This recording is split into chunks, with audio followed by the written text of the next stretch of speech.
friends, I welcome you all once again to my own channel Smita Classes. Today we will be studying the first chapter of Irish Essential Science book. Irish Essential Science books and Ultimate Essential Science for Little Learners. It's a standard 4 book and the first chapter is how our body works. How our body works. Okay. So we will start with this chapter. The name of the book is Irish Essential Science book. Standard 4, first chapter, how our body works. Our body has many organs. We can see some of them. For example, our sense organs, the eyes, ears, nose, tongue and skin, hands and feet. They are called external organs. Some other organs are inside the body. For example, the heart, lungs and stomach. We cannot see them. These organs are called internal organs. Each organ has a special job to do in the body. These organs cannot work alone. Many organs work together to perform different tasks. A group of different organs that work together to do one or more tasks is called an organ system.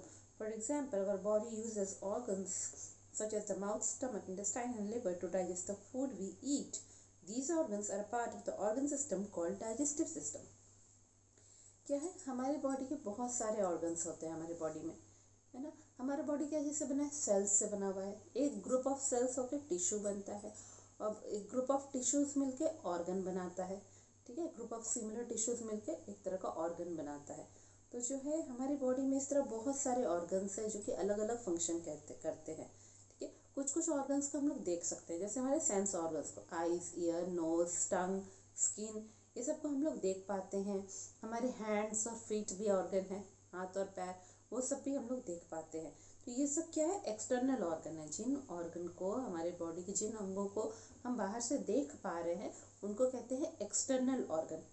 और कुछ organs जो हमारे body के अंदर है, जैसे कि हमारा हृदय, हार्ट, लंग्स, फेफड़ा और स्टमक, पेट या आमाशय, वो सब बॉडी के अंदर है जो हम नॉर्मली देख नहीं पाते हैं, है ना। वो सब एक्सरे में कि कुछ दूसरे मशीन्स के थ्रू देख सकते हैं, पर नॉर्मली हम लोग उनको देख नहीं पाते हैं। ठीक है, तो वो ऑर्गन्स को कहते हैं इंटरनल ऑर्गन्स। और हर एक ऑर्गन का एक स्पेशल जॉब है, एक स्पेशल काम है जो उनको करना है।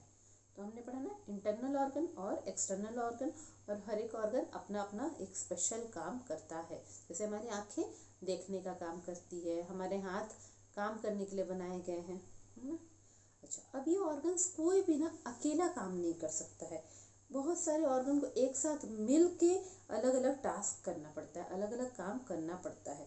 ठीक है, तो जब एक ग्रुप में होते हैं बहुत सारे अलग अलग ऑर्गन और सब मिलकर कोई एक काम कर रहे हैं, कोई एक टास्क कर रहे हैं, तो वो पूरे ग्रुप को कहा जाएगा ऑर्गन सिस्टम। तो ऑर्गन सिस्टम में क्या हुआ, बहुत सारे ऑर्गन्स मिलकर एक पर्टिकुलर टास्क को कर रहे हैं। एग्जाम्पल, हमारा जो मुंह है, माउथ, स्टमक, आमाशय है, इंटेस्टाइन्स है, अंतड़ियाँ हैं, और लिवर है, हमारा यकृत जो है, हाँ, ये सब मिलके जो है क्या कर रहे हैं, लिवर, स्टमक, माउथ, इंटेस्टाइन, ये सब मिलके हमारे खाने को हजम करने में हमको मदद कर रहा है, फूड को डाइजेस्ट करने में हमको हेल्प कर रहा है। तो ये सारे ऑर्गन सब मिलकर जो ऑर्गन सिस्टम बना रहे हैं उसका क्या नाम है, डाइजेस्टिव सिस्टम, है ना। तो इस तरह हमारे बॉडी में अलग अलग ऑर्गन सिस्टम है। अब मेजर ऑर्गन सिस्टम्स क्या क्या है हमारे बॉडी के, जो मेन ऑर्गन सिस्टम है, skeletal system, muscular system, digestive system, respiratory system, circulatory system, excretory system, nervous system. Skeletal system gives shape and support to our body. Muscular system helps in movement of the body. Digestive system helps in digesting food. Respiratory system helps in the process of respiration. Circulatory system supplies blood to all parts of the body. Excretory system removes waste products from the body. Nervous system controls all the activities of the body. ठीक है, तो हमारे जो है main 7 organ systems के बारे में बताया गया है। पहला कौन सा है, स्केलेटल सिस्टम। स्केलेटल सिस्टम किससे बना रहता है, हमारे हड्डियों से बना हुआ रहता है ना। वो क्या करेगा, हड्डियों का जो ढांचा हमारे भीतर है उसको स्केलेटन कहते हैं। तो स्केलेटल सिस्टम क्या करता है, हमारे बॉडी को शेप देता है, सपोर्ट देता है बॉडी को। नहीं तो बॉडी अगर स्केलेटल सिस्टम नहीं होगा तो गिर पड़ जाएगा, है ना। तो शेप और सपोर्ट देता है। इसी तरह मस्कुलर सिस्टम, जो मसल्स से बना हुआ है वो हमारे बॉडी को मूवमेंट करने में, हाथ पैर हिलाने में, चलने में, दौड़ने में, ये सब में मदद करता है। यहाँ तक कि हार्ट को बीट करने में भी मदद करता है क्योंकि वहाँ के मसल्स भी काम करते हैं। इसी तरह डाइजेस्टिव सिस्टम है जो कि खाने को डाइजेस्ट करने में मदद करता है। रेस्पिरेटरी सिस्टम है जो कि हमारे बॉडी में सांस लेने में, ऑक्सीजन को लेने में हमारे बॉडी में वो मदद करता है कि हमारा बॉडी ऑक्सीजन ले, कार्बन डाइऑक्साइड बाहर छोड़े, ऑक्सीजन हर एक सेल तक पहुँचे। उसमें कौन सा सिस्टम काम करता है? Respiratory system. इसी तरह सर्कुलेटरी सिस्टम होता है। सर्कुलेटरी सिस्टम क्या करता है? ब्लड को हर एक ऑर्गन में, हमारे बॉडी के हर एक पार्ट में पहुंचाता है। ठीक है, ब्लड के पतले पतले पाइप्स बने हुए हैं हमारे बॉडी में, है ना, वेन्स, आर्टरीज सब बने हुए हैं, ब्लड वेसल्स है, सब है। तो ब्लड को अलग अलग पार्ट में पहुंचाने में वो मदद करता है, सर्कुलेटरी सिस्टम। एक्सक्रीटरी सिस्टम, अब क्या है, हमारे बॉडी का जितना भी वेस्ट प्रोडक्ट है उसको तो बॉडी से बाहर भी निकलना चाहिए। जैसे हमें पसीना आता है तो पसीना हमारे स्किन के थ्रू बाहर निकलता है ना, इसी तरह यूरिन, स्टूल बॉडी के से बाहर निकलता है। जितना भी वेस्ट को बाहर निकालने के लिए एक्सक्रीटरी सिस्टम है। और हम लोग जो भी एक्टिविटीज़ कर रहे हैं, ठीक है, वो हम लोग को ब्रेन हम लोग को मैसेज भेज रहा है, और वो मैसेज, हम मान लीजिए हमें हाथ हिलाना है तो वो मैसेज हमको ब्रेन भेजेगा किसकी मदद से? नर्व्स की मदद से। तो नर्वस सिस्टम जो कि नर्व्स और ब्रेन का बना हुआ है वो हम लोग को जितने भी बॉडी का हम लोग एक्टिविटीज़ कर रहे हैं उसको करने में वो मदद करता है, कंट्रोल करता है। अब आप लोग को डाइजेस्टिव सिस्टम के बारे में पढ़ना है। The digestive system, the energy stored in food cannot be used by our body until the food is broken down to a very simple form. The process of breaking down a food into a simpler form so that the body can absorb it easily is called digestion. The group of organs that work together to digest food form the digestive system.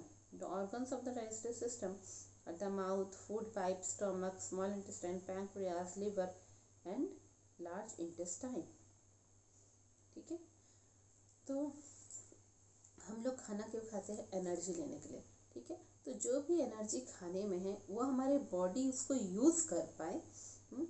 वो कैसे हमारा body use कर पाता है? जब खाना पूरे simple form में टूट जाता है ना, पूरे अपने सिंपल फॉर्म में टूट जाता है, तब जाके हमारा बॉडी उसमें से एनर्जी को एब्जॉर्ब कर पाता है। जो न्यूट्रिएंट हम लोग को चाहिए, कार्बोहाइड्रेट, फैट, प्रोटीन, विटामिन, वो सबको खाने से बॉडी हमारा एब्जॉर्ब कर पाता है। ठीक है, तो ये जो प्रोसेस है कि जिस तरह बॉडी, ये जो प्रोसेस है कि खाने को तोड़ने का प्रोसेस, सिंपल फॉर्म में खाना टूट जाए, छोटे छोटे टुकड़ों में टूट जाए, सो दैट कि बॉडी आसानी से उसको एब्जॉर्ब कर लगे, उसको ले सके उससे खाने को, उसी प्रोसेस को क्या कहते हैं? उस प्रक्रिया को क्या कहते हैं? डाइजेशन कहते हैं। उस प्रक्रिया को, खाने को सिंपल पूरे छोटे छोटे टुकड़ों में तोड़ देना ताकि हमारा बॉडी उसको आसानी से उसका न्यूट्रिएंट को एब्जॉर्ब कर पाए। जो ऑर्गन सब मिलकर ये पूरे डाइजेस्टिव प्रोसेस को चला रहे हैं, डाइजेस्टिव सिस्टम को चला रहे हैं, खाने को डाइजेस्ट करने में मदद कर रहे हैं, जो ऑर्गन का ग्रुप, वो ऑर्गन्स के ग्रुप को कहेंगे डाइजेस्टिव सिस्टम। अब कौन कौन सा है डाइजेस्टिव सिस्टम का ऑर्गन? माउथ है, फूड पाइप है, स्टोमक है, स्मॉल इंटेस्टाइन है, पैंक्रियाज है, लिवर है, लार्ज इंटेस्टाइन है, ये सब है। ठीक है, अब हम लोग इसके बारे में पढ़ेंगे। Mouth and food pipe. Have you noticed how your mouth waters when you smell or see food? The liquid produced in the mouth is called saliva. When we eat food, the tongue helps to mix the food with the saliva and soften it. This makes it easy for the teeth to chew the food and break it into smaller pieces.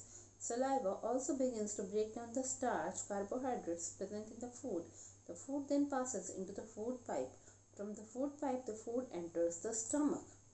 ठीक है ना, कि मान लीजिए हम लोग market गए और गोलगप्पे देखते हैं तो वो देख के हमारे मुंह में पानी आने लगते हैं ना, और छोटे बच्चों को क्या, रसगुल्ले देख के मुंह में पानी आने लगता है। तो ये जो मुंह में पानी आता है, जब हम लोग को अच्छे खाने की खुशबू आती है या हम लोग अच्छा टेस्टी खाना देखते हैं, तो ये जो लिक्विड जो पानी आता है मुंह में, उसको क्या कहते हैं? सलाइवा कहते हैं। जब हम लोग खाना खाते हैं तो हमारी जो जीभ है, हमारी टंग जो है, वो सलाइवा को खाना के साथ मिक्स करने में मदद करती है और उस खाने को पूरा सॉफ्ट बना देती है। खाना अगर सॉफ्ट हो जाएगा तो हमारे दांत उसे आसानी से चबा सकेंगे, उसको चबा के उसको छोटे छोटे टुकड़ों में तोड़ सकेंगे, है ना। फिर जब सलाइवा मिक्स होता है खाने में, खाने को सॉफ्ट बनाती है, खाना टूटने लगता है, उसी टाइम खाने में से सलाइवा क्या निकाल पाती है, स्टार्च, कार्बोहाइड्रेट, जो कि तुरंत एनर्जी देता है, वो कार्बोहाइड्रेट को वो निकाल पाती है उसी वक्त, जो कि फूड में मिला रहता है। खाने में जो न्यूट्रिएंट कार्बोहाइड्रेट होता है, पोषक तत्व कार्बोहाइड्रेट होता है, उसको वो आसानी से तोड़ के वहीं से निकाल देती हैं और बॉडी ले लेता है। फिर हमारे मुंह में दांतों ने चबा दिया, फूड थोड़ा पेस्ट के जैसा हो गया, फिर वो हमारे फूड पाइप में जो खाने की नली है उससे नीचे पार होके जाएगा और वहाँ से फूड कहाँ चला जाएगा, हमारे आमाशय में, हमारे स्टमक में चला जाएगा। The strong muscles of the stomach churn the food into even smaller pieces. The digestive juices in the stomach help to break down the food into simpler forms. Small intestine. From the stomach, the food passes into the small intestine. Here, the food mixes with the digestive juices from the small intestine, liver, and pancreas. The food is now almost completely digested. The digested food is absorbed by blood vessels in the walls of the small intestine and carried to the liver. The liver removes harmful chemicals from the absorbed food. The blood then carries the nutrients to different parts of the body. ठीक है, तो क्या है कि जो है हम लोग के ये जो है हमने जो खाना खाया फूड पाइप के थ्रू जो है वो नीचे गया, हाँ, फूड पाइप के थ्रू नीचे होके वो कहाँ चला गया, हमारे पेट में चला गया। ठीक है, अब पेट में भी स्टमक का अपना मसल्स होता है, वो पेट को पूरा निचोड़ता रहेगा, उसको हिलाता रहेगा ताकि पेट में भी खाना पूरा घूमता रहे और छोटे छोटे टुकड़ों में हो जाए। और पेट में भी कोई डाइजेस्टिव जूसेस निकलते हैं, हजम करने वाले जूसेस निकलते हैं जो कि खाने को और भी सिंपल फॉर्म में तोड़ सकेंगे। ठीक है, उसके बाद स्टमक से फूड पास होगा कहाँ पे, स्मॉल इंटेस्टाइन में, है ना, छोटी अंतड़ियाँ हैं वहाँ पे चला जाएगा। और जब वो वहाँ जाएगा उस समय जाने के बाद उसको स्मॉल इंटेस्टाइन से भी डाइजेस्टिव जूसेस मिलेगी, लिवर से भी निकलेगा और पैंक्रियास, हमारे स्टमक के नीचे एक ऑर्गन है पैंक्रियास, वहाँ से भी सब डाइजेस्टिव जूसेस निकल के उसके पास जाएगी स्मॉल इंटेस्टाइन में। ठीक है, लिवर के पास से निकल के अब फूड ऑलमोस्ट कम्प्लीटली अब डाइजेस्ट हो चुका है, वैसे प्रोसेस में आ गया कि फूड चलो पूरा पूरा हजम हो चुका है। और जब डाइजेस्टेड फूड जो है उसको हमारे इंटेस्टाइन, स्मॉल इंटेस्टाइन में जो रक्त की नलियां हैं, ब्लड वेसल्स है, वो उसको वहाँ से एब्जॉर्ब कर लेगा। कहाँ से, हमारे स्मॉल इंटेस्टाइन अंतड़ियों के वाल्स में, हाँ, कांटे कांटे जैसे प्रोजेक्शन निकले रहते हैं, विलाई जिनको बोलते हैं, विलाई में ब्लड वेसल्स है, वो खाने का सारा पोषक तत्व को एब्जॉर्ब कर लेते हैं और फिर उसको लीवर के पास ले जाते हैं।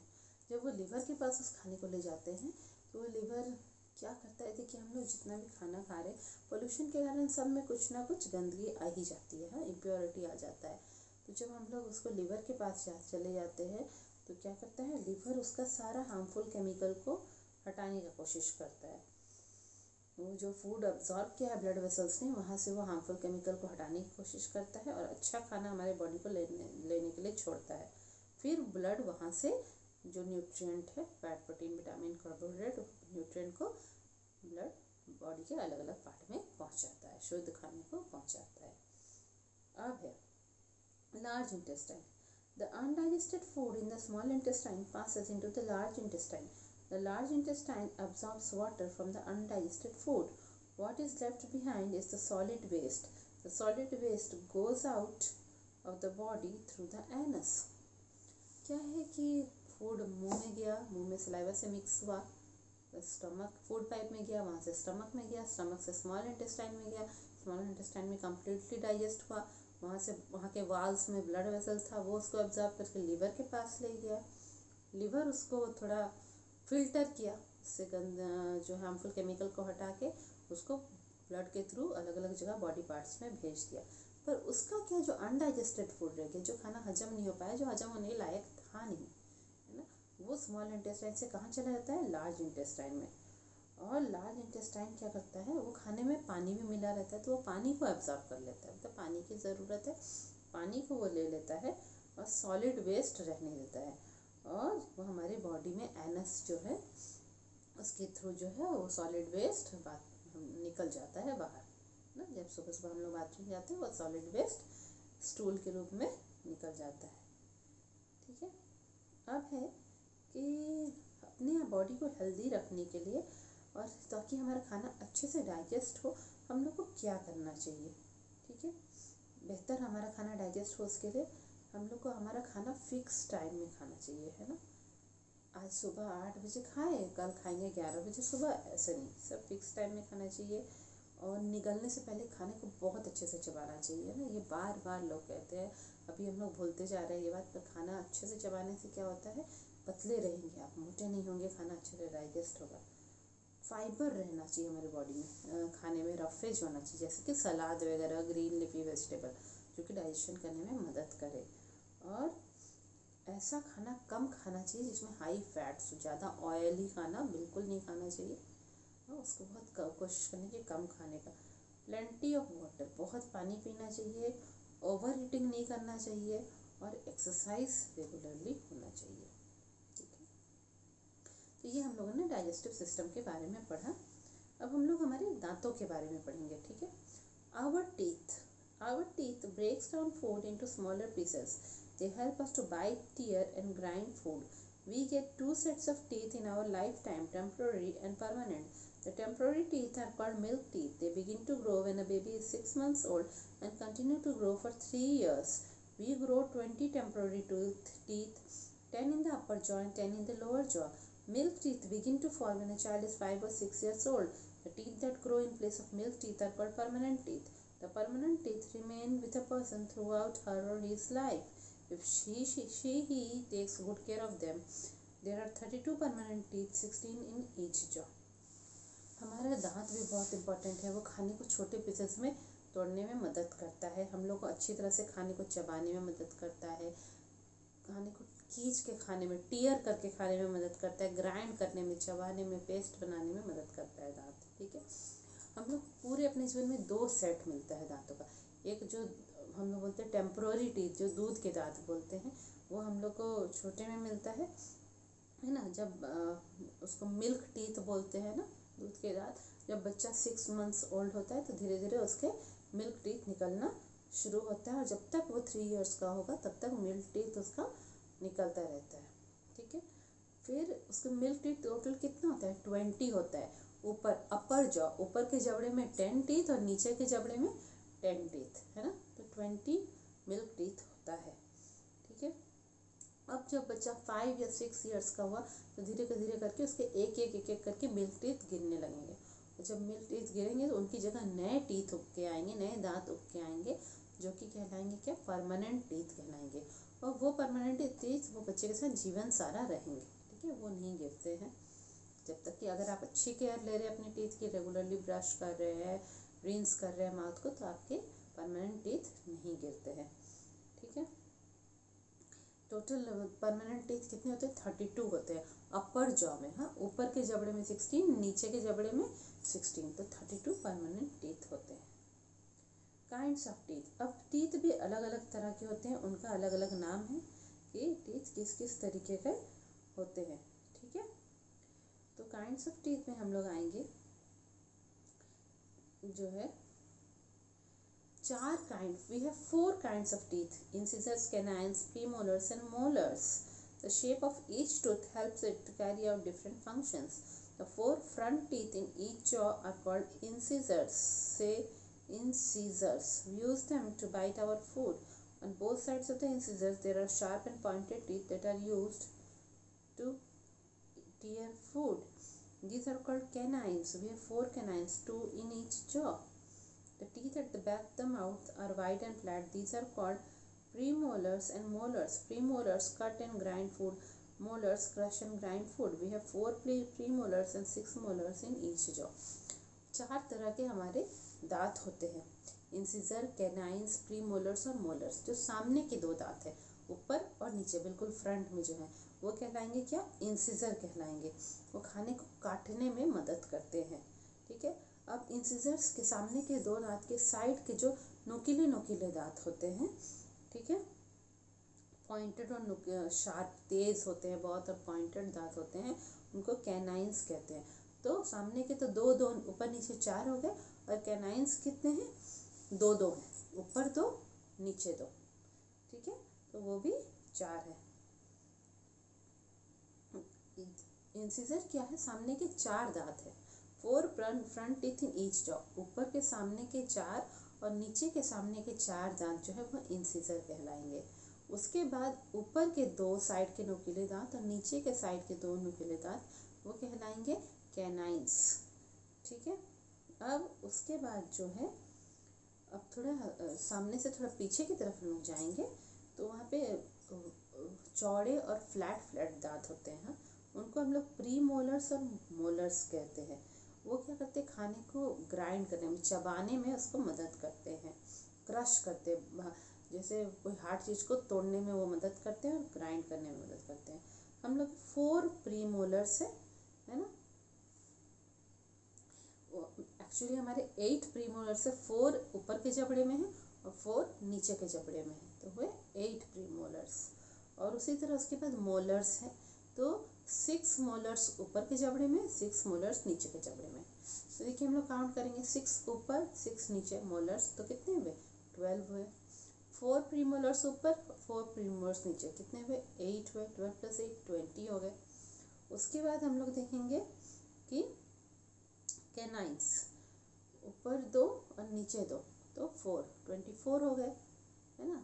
उसके बाद और क्या है, 4 इंसिजर ऊपर 4 इंसिजर नीचे, तो 8। 24 और 8 कितने हुए, 24 और 6 30 और 8 हो गए 32, तो 32 टीथ हो गए। अब स्ट्रक्चर ऑफ टीथ, हाँ, स्ट्रक्चर ऑफ ए टूथ, एक दांत जो है उसको अगर ध्यान से देखें वो किस तरीके का होता है। Each tooth has 2 main parts, the crown and the root. The crown is the top part of the teeth.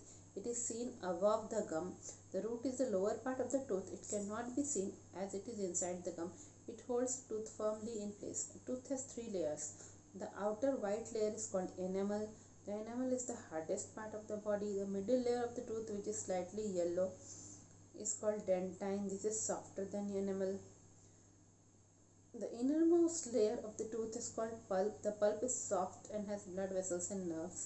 The nutrients reach the tooth through these blood vessels. ठीक है।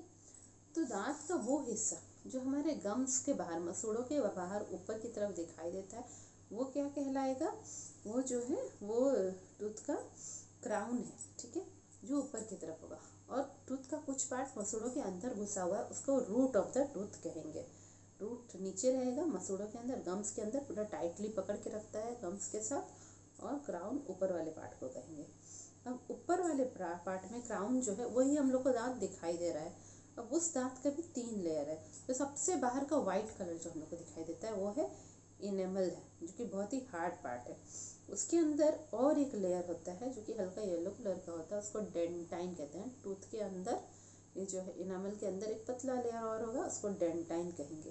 ठीक है, वो सॉफ्ट होता है, एनामल से ज़्यादा सॉफ्ट होता है। एनामल तो हार्डेस्ट पार्ट है हमारे बॉडी का, बोलते हैं ना, पूरे बॉडी का हार्डेस्ट पार्ट एनामल ही है।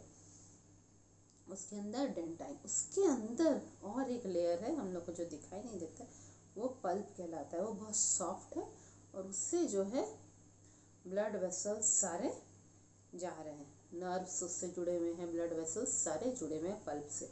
और जो है हमारे खाने के थ्रू हम लोग को जो भी कैल्शियम वगैरह मिलेगा वो हमारे दांतों तक कैसे पहुंचता है, वही पल्प के थ्रू हमारे दांतों तक पहुंचता है।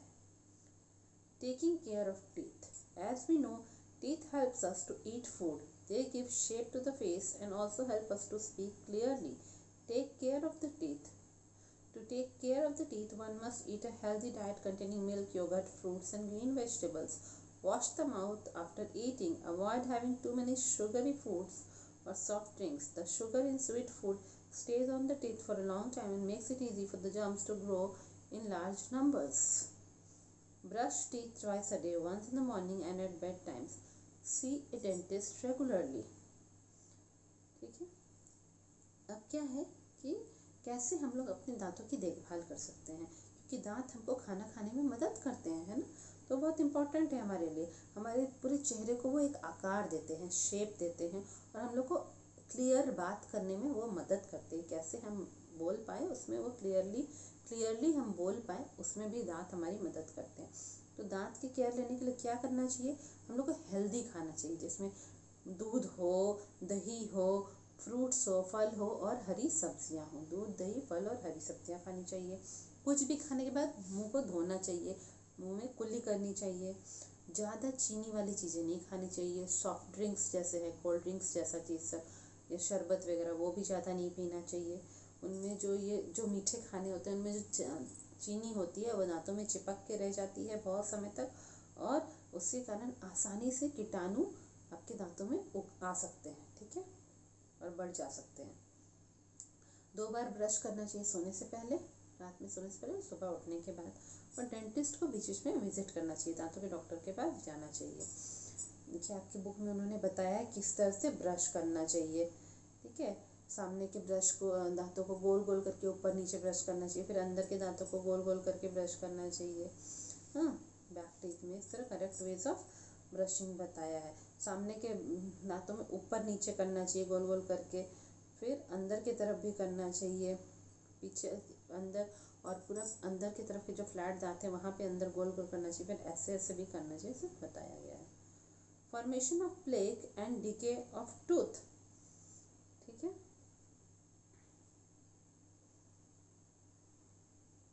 If we do not brush our teeth properly, a sticky layer called plaque develops on the teeth. Plaque is made up of germs that live in the mouth. These germs feed on the bits of food stuck to the teeth and give out acids, a type of chemical. Over time, the acid eat through the animal and make a hole called a cavity. If the cavity is not filled in time, it can cause further decay and reach the pulp of the tooth to fall down. ठीक है। अगर हम लोग हमारे दांतों को अच्छी तरीके से ब्रश नहीं करेंगे तो एक चिपका चिपका सा चीज़ जो है, मतलब गम के जैसा चीज़ जो है, स्टिकी चीज़, वो प्लेक हमारे दांतों के ऊपर डेवलप हो जाता है, ठीक है। प्लेक क्या चीज़ से बना रहता है? जर्म्स से बना रहता है। वो कीटाणु जो मुंह में रहते हैं उन कीटाणु का बना हुआ रहता है, और वो ही प्लेक हमारे दांतों के ऊपर चिपक चिपक के रह जाता है। फिर वो कीटाणु क्या करते हैं, हमारे दांतों के बीच में जो भी खाने के छोटे छोटे पार्टिकल चिपके हुए हैं उनको वह खाते हैं और एसिड कुछ छोड़ते हैं, ठीक है, एक तरह का केमिकल। धीरे धीरे वो एसिड हमारे दांतों के इनेमल को, दांत का जो बाहर का लेयर है उसको वो खाने लगता है। खाते खाते खाते खाते वो उसमें एक होल कर देता है जो कि कैविटी कहलाती है, ठीक है। और कैविटी को समय पे अगर नहीं भरा गया, कैविटी में डॉक्टर लोग भरते हैं ना, अगर वो नहीं भरा गया तो वो पल्प और अंदर तक, दांत के पल्प तक चला जाएगा, और जिसके कारण हमारे दांत गिर भी सकते हैं, ठीक है। अब हम लोग रेस्पिरेटरी सिस्टम के बारे में पढ़ेंगे, ठीक है। Our body needs oxygen to break down the digested food and get energy from it. We get this oxygen from the air that we breathe in. The process by which the body uses oxygen to get energy from food is called respiration. The organ system that helps in respiration is called the respiratory system. The respiratory system consists of the nose, windpipe and a pair of lungs. हम लोग की body को oxygen का ज़रूरत होता है ताकि हम लोग जो भी खाना डाइजेस्ट किए हैं, हाँ, उसको, उसमें से एनर्जी लेने के लिए ऑक्सीजन का ज़रूरत होता है। खाना का जो रिएक्शन होगा, जो खाना हम लोग खाए हैं उसमें से एनर्जी निकालने के लिए ऑक्सीजन की बहुत ज़रूरत होती है। और ये ऑक्सीजन कहाँ से मिलता है? जो हवा हम सांस लेते हैं उसी से ऑक्सीजन हम लोग को मिलता है। तो ये जो प्रक्रिया है जिससे हमारा बॉडी ऑक्सीजन लेता है, हाँ, ताकि खाने से एनर्जी मिल सके, उस प्रक्रिया को रेस्पिरेशन कहते हैं। और जो ऑर्गन सिस्टम जो है, मतलब जो ग्रुप ऑफ ऑर्गन्स जो है, जो इस पूरे रेस्पिरेशन सिस्टम, रेस्पिरेशन को होने में मदद करते हैं, कंट्रोल करते हैं, वो ग्रुप ऑफ ऑर्गन्स को रेस्पिरेटरी सिस्टम कहते हैं। उसमें क्या क्या है? नोज़ है, हमारे नाक, विंड पाइप, श्वास की नली है, और एक जोड़े फेफड़े हैं। Nose and windpipe. We take in air through the nose. The nose has hair and a sticky substance called mucus in it. The nose hair and mucus filter the air we breathe in by trapping dust and germs. From the nose, the air goes to the windpipe. At the end of the windpipe, there are two tubes. The tube on the left enters the left lung, and the tube on the right enters the right lung. ठीक है, हम लोग सांस लेते हैं हमारे नाक की मदद से, हम लोग हवा को अंदर लेते हैं। अब नाक के अंदर भी बाल होते हैं और चिपके चिपके जैसे गम के जैसे स्टिकी सब्सटेंस भी होता है नाक के भीतर, और उसको क्या कहते हैं? म्यूकस कहते हैं हम लोग, ठीक है। तो जो हम लोग सांस लेंगे वो ये जो नाक के बाल हैं और ये जो म्यूकस है वो हवा से क्या करेंगे? कीटाणु और धूल को वहीं रोक के रखेंगे, वो हमारे बॉडी के भीतर जाने नहीं देंगे। कीटाणु और धूल को वहीं रोक देंगे और नाक से वह हवा हमारे विंड पाइप, हमारे श्वास की नली में चला जाता है। और विंड पाइप लंबा लंबा होकर नीचे तक जाएगा, थोड़े नीचे तक, वहाँ पे वो 2 ब्रांच उसका हो जाता है। वहाँ 2 ट्यूब है। लेफ्ट साइड का ट्यूब जाएगा लेफ्ट लंग्स की तरफ, लेफ्ट फेफड़ों की तरफ, और राइट साइड का ट्यूब जाएगा राइट फेफड़ों की तरफ। ठीक है। Lungs are the main organs of the respiratory system. They are soft and spongy and are inside the rib cage. The rib cage protects the lungs from any injury. The lungs are covered with blood vessels and tiny air sacs. When we take in air through the nose, it enters the lungs and reaches the tiny air sacs. The air sacs allow oxygen from the air to pass into the blood vessel. The blood carries this oxygen to all parts of the body. When the body uses this oxygen to break down food to get energy, carbon dioxide is produced. The blood carries this carbon dioxide back to the lungs. The air that we breathe out contains this carbon dioxide. ठीक है। तो जब हम लोग सांस लेते हैं, हमारे जो रेस्पिरेटरी सिस्टम उसमें क्या था, नोज, विंड पाइप, लंग्स था। लंग्स एक इम्पॉर्टेंट ऑर्गन है हमारे रेस्पिरेटरी सिस्टम का। वो क्या होता है, बहुत सॉफ्ट होता है, स्पॉन्ज के जैसा होता है। और कहाँ रहता है, रिब केज, हमारे चेस्ट के नीचे जो है हड्डियों का पूरा एक जाल जैसा, पिंजरा जैसा है, जिसको रिब केज बोलते हैं। और उन्हीं हड्डियों के भीतर लंग्स रहता है, उस पिंजरे के भीतर लंग्स रहता है। वो जो हड्डियों का पिंजरा है वो मदद करता है कि लंग्स को कुछ चोट नहीं पहुँचे, लंग्स को चोट पहुँचाने से वो बचाता है। अब लंग्स के ऊपर जो है सॉफ्ट और स्पॉन्जी है, उनके ऊपर बहुत सारे ब्लड के वेसल्स, ब्लड का पाइप लगा हुआ है। और क्या लगा है, टाइनी एयर सैक्स, छोटे छोटे हवा के बैलून जैसे लगे हुए हैं लंग्स के ऊपर, और रक्त की नलियाँ लगी हुई हैं। ठीक है। जैसे ही हम लोग सांस लेंगे अपने नाक से, वो हवा जो है हमारे लंग्स के पास पहुंच जाते हैं, और वो छोटे छोटे जो हवा के सैक से, हवा के बस्ते, छोटे छोटे बैलून से वहाँ तक पहुंच जाते हैं। फिर वो हवा के बैलून से, एयर सैक्स से क्या करता है, एयर सैक्स ऑक्सीजन को ले लेता है और ब्लड वेसल को दे देता है। और ब्लड वेसल के थ्रू वो बॉडी के सब पार्ट में वो ऑक्सीजन जाएगा। ठीक है। ब्लड वो ऑक्सीजन को हर एक पार्ट ऑफ द बॉडी में पहुंचा देता है। जब और हमारा बॉडी इसी ऑक्सीजन को यूज़ करता है, और जो खाना स्मॉल इंटेस्टाइन ने अब्जॉर्ब किया था उसको तोड़ के उसमें से एनर्जी लेता है। इस प्रोसेस में क्या होता है, कार्बन डाइऑक्साइड भी प्रोड्यूस होता है। तो वो ही ब्लड कार्बन डाइऑक्साइड को लेके वापस लंग्स के पास पहुंच आता है, और जब हम लोग श्वास बाहर छोड़ते हैं तो वो कार्बन डाइऑक्साइड बाहर चला जाता है। ठीक है। तो आपका ये रेस्पिरेटरी सिस्टम भी कंप्लीट हो गया। इस तरह तो हम लोग का ये पूरा लेसन कंप्लीट हो गया है। अब हम लोग इसके थोड़ा क्वेश्चन देखेंगे। टिक द करेक्ट ऑप्शन में we have dash sense organs. तो क्या है हम लोग, eyes, ears, nose, skin, tongue, है ना। तो हमारे 5 सेंस ऑर्गन्स हैं। Eyes, ear, nose, tongue, eyes, ear, nose, tongue और स्किन। ठीक है। Liquid produce in the mouth is called, जो लिक्विड माउथ में प्रोड्यूस हो रहा है वो सलाइवा है। टेम्पररी टीथ क्या कहलाता है, मिल्क टीथ कहलाता है। Each organ has a function to do in the body. यही होगा ना कि हर एक ऑर्गन का क्या है, हर एक ऑर्गन का अपना अपना एक फंक्शन है जो उसको करना होता है बॉडी में। Each organ has a special job to do in the body. ठीक है। The dash produced in the mouth is called saliva, liquid produced. The dash removes harmful chemical from the absorbed food, liver. The dash carries oxygen to all parts of the body, blood. The air that we breathe out is carbon dioxide. ठीक है। अब definition बोलना है, तो definition तो सब हमारे lesson में दिया हुआ है, हर एक का डेफिनेशन। फिर उसके बाद अंतर बताना है, ये भी हमारे लेसन के थ्रू हम लोग कर पाएंगे, ऑर्गन सिस्टम, इस सब के बीच का अंतर।